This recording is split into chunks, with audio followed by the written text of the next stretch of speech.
ॐ तव कथामृतं तप्तजीवनं कविभिरीडितं कल्मषापहं শ্রবণমঙ্গলং শ্রীমদাততং ভুবি গৃণন্তি ये ভূরিদায়নাঃ। তৃতীয় পরিচ্ছেদ। ঠাকুর শ্রীরামকৃষ্ণ জ্ঞানযোগ বা বেদান্ত বিচার। বিদ্যাসাগর মহাপণ্ডিত। যখন সংস্কৃত কলেজে পড়িতেন তখন নিজের শ্রেণীর সর্বোৎকৃষ্ট ছাত্র ছিলেন। প্রতি পরীক্ষায় প্রথম হইতেন ও স্বর্ণপদকাদি বা ছাত্রবৃত্তি পাইতেন। ক্রমে সংস্কৃত কলেজের প্রধান অধ্যাপক হইয়াছিলেন। তিনি সংস্কৃত ব্যাকরণ ও সংস্কৃত কাব্যে বিশেষ পারদর্শিতা লাভ করিয়াছিলেন। অধ্যাবসায় গুণে নিজে চেষ্টা করিয়া ইংরেজি শিখিয়াছিলেন। ধর্ম বিষয়ে বিদ্যাসাগর কাহাকেও শিক্ষা দিতেন না। তিনি দর্শনাদি গ্রন্থ পড়িয়াছিলেন। মাস্টার একদিন জিজ্ঞাসা করিয়াছিলেন, আপনার হিন্দু দর্শন কিরূপ লাগে? তিনি বলিয়াছিলেন, আমার তো বোধ হয় ওরা যা বুঝতে গেছে বুঝাতে পারে নাই। হিন্দুদের ন্যায় শ্রদ্ধাদি ধর্মকর্ম সমস্ত করিতেন, গলায় উপবীত ধারণ করিতেন। বাংলায় যে সকল পত্র লিখিতেন তাহাতে শ্রী শ্রী হরি শরণম ভগবানের এই বন্দনা আগে করিতেন। মাস্টার আর একদিন তাহার মুখে শুনিয়াছিলেন তিনি ঈশ্বর সম্বন্ধে কিরূপ ভাবেন। বিদ্যাসাগর বলিয়াছিলেন, তাকে তো জানবার জো নাই, এখন কর্তব্য কি?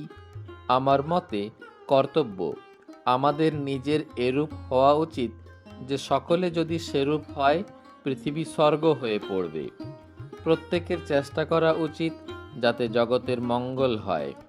বিদ্যা ও অবিদ্যার কথা কহিতে কহিতে ঠাকুর ব্রহ্মজ্ঞানের কথা কহিতেছেন।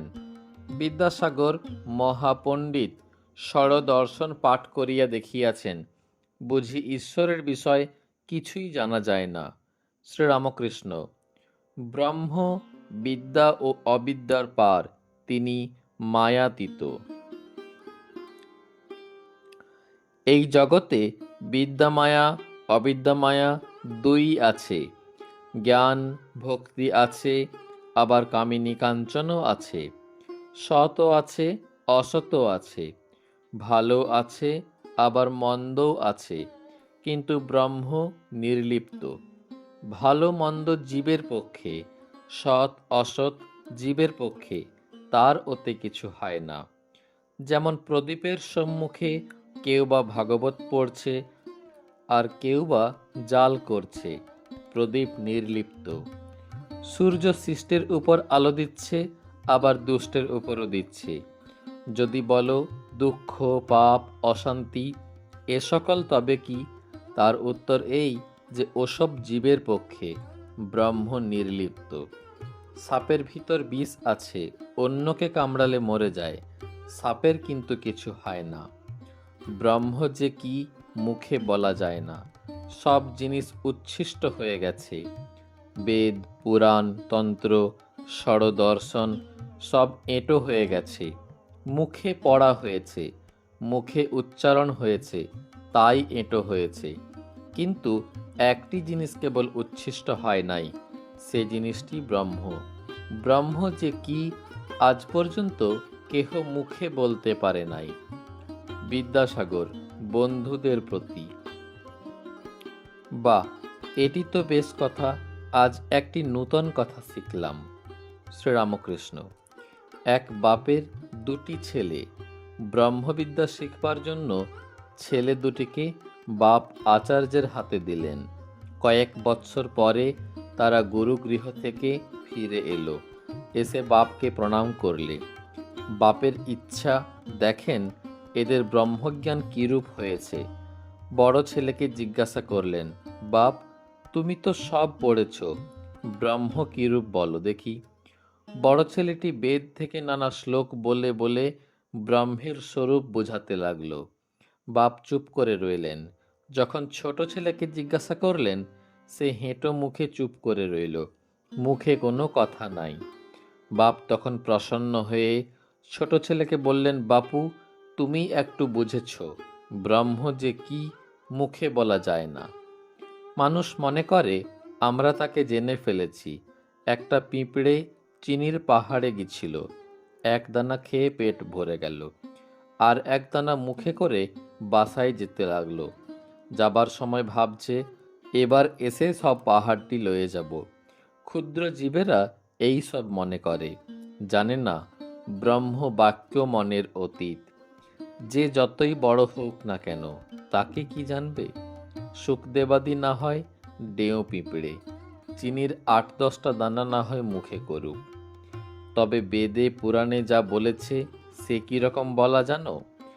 একজন সাগর দেখে এলে কেউ যদি জিজ্ঞাসা করে কেমন দেখলে, সে লোক মুখ হাঁ করে বলে, ও কি দেখলুম, কি হিল্লোল কল্লোল।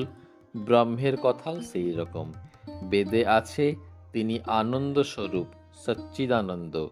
সুখদেবাদি এই ব্রহ্মসাগর তটে দাঁড়িয়ে দর্শন স্পর্শন করেছিলেন। এক মতে আছে তারা এ সাগরে নামেন নাই। এ সাগরে নামলে আর ফিরবার জো নাই। সমাধিস্থ হলে ব্রহ্মজ্ঞান হয়, ব্রহ্ম দর্শন হয়। সে অবস্থায় বিচার একেবারে বন্ধ হয়ে যায়, মানুষ চুপ হয়ে যায়। ব্রহ্ম কি বস্তু মুখে বলবার শক্তি থাকে না।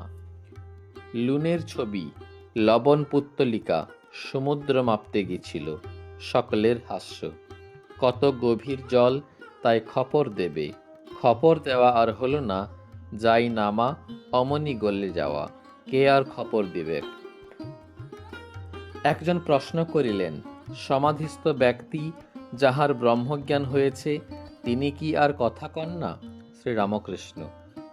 বিদ্যাসাগরাদির প্রতি। শঙ্করাচার্য লোকশিক্ষার জন্য বিদ্যার আমি রেখেছিলেন। ব্রহ্ম দর্শন হলে মানুষ চুপ হয়ে যায়। যতক্ষণ দর্শন না হয় ততক্ষণই বিচার। ঘি কাঁচা যতক্ষণ থাকে ততক্ষণই কলকলানি। পাকা ঘির কোনো শব্দ থাকে না। কিন্তু যখন পাকা ঘিয়ে আবার কাঁচা লুচি পড়ে তখন আরেকবার ছ্যাঁক কলকল করে। যখন কাঁচা লুচিকে পাকা করে তখন আবার চুপ হয়ে যায়। তেমনি সমাধিস্থ পুরুষ লোকশিক্ষা দিবার জন্য আবার নেমে আসে, আবার কথা কয়। যতক্ষণ মৌমাছি ফুলে না বসে ততক্ষণ ভন ভন করে। ফুলে বসে মধুপান করতে আরম্ভ করলে চুপ হয়ে যায়। মধুপান করবার পর মাতাল হয়ে আবার কখনো কখনো গুনগুন করে। পুকুরে কলসিতে জল ভরবার সময় ভক ভক শব্দ হয়, পূর্ণ হয়ে গেলে আর শব্দ হয় না, সকলের হাস্য। তবে আরেক কলসিতে যদি ঢালাঢালি হয় তাহলে আবার শব্দ হয়, হাস্য। ওং নিরঞ্জনং নিত্যমনন্তরূপং ভক্তানুকম্পা ধৃতবিগ্রহং বৈ ঈশাবতারং পরমেশমিড্ডং তং রামকৃষ্ণং শিরসা নমামঃ।